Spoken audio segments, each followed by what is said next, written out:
Good day, it's Rowena List from GettingItTogether.ca, and today I'd like to chat with you about Confessions of a Professional Organizer, Part 3.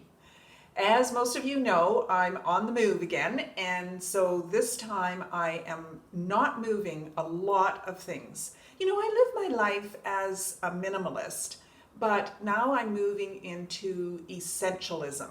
Essentialism is this item essential?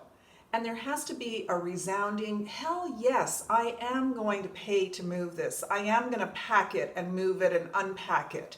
It's something that brings me joy and pleasure, that I use, that I love, and that I need.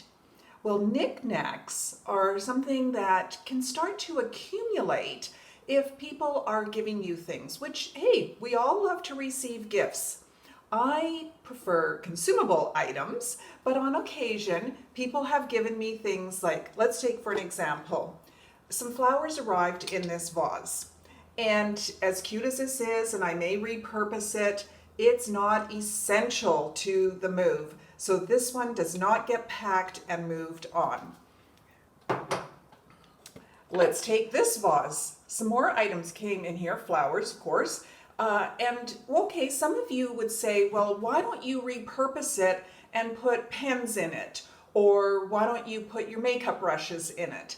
I have items already for those things, but if you had this particular item that was in your home and it was an essential item that you needed, that you wanted, that you loved, that you used, then of course you would pack it and move it. But if not, then it goes off to donate.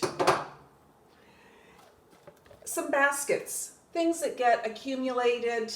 You know, you're maybe doing a trade show, or maybe somebody gives you a gift in these things. Maybe they were something that you used once upon a time, but again, is it essential? Is it a hell yes, I'm gonna move it. First of all, I'm gonna pack it, I'm gonna move it, I'm gonna unpack it, and I'm gonna try and find a space for it. Keep this in mind when you are getting ready to either downsize, move, or even stay in the space that you're in. Keep the things that are essential, that you love, and that you need, and that you wouldn't replace that you would replace. Keep the things that you would replace if they were lost in a flood or a fire. Check out the article below. Leave your comments as always. Love hearing from you. And if you haven't had your discovery session by now, hey, what a perfect time to do it. I'm available to do an over-the-phone session with you for free. Check out GettingItTogether.ca.